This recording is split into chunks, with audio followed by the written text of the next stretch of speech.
Stefan, just tell me why it's a buy now when it wasn't last week. Yeah, good morning to America. Well, there is only one reason it can't be worse any longer.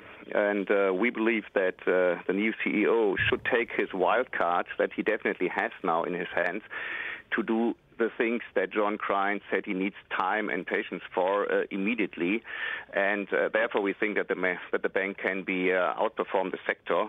However, it will be very difficult for him.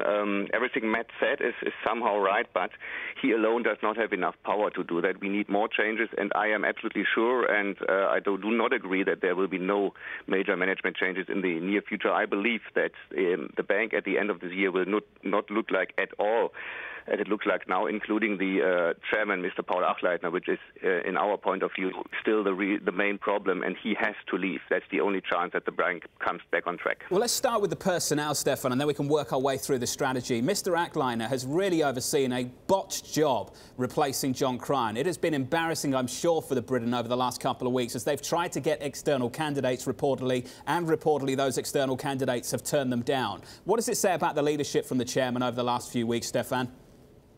I would go even further. His leadership in the last 15 years is a disaster. Almost every bank, every big bank in the world was able to restructure after 2008. Look on the profits of all the U.S. investment banks. I mean, even Italian and Greek banks restructured very well. And Achleitner is responsible for all the disaster that happened and happens in the bank.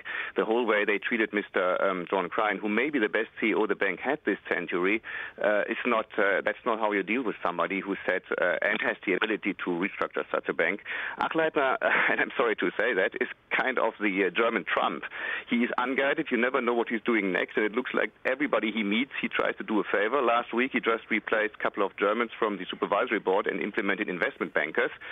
Today, yesterday, he brings the retail and corporate banking guy on top of the bank. So that just creates a situation that at some point has to implode. I just hope it goes in the right direction. Therefore, we say the new CEO has a wild card, and he has power now because of even if he, or let's say it the way around, Achleitner, even if the new CEO succeeds, will not be made responsible for that success then any longer, and he can now, and for the first time ever, doing something that brings the bank forward and just stepping back.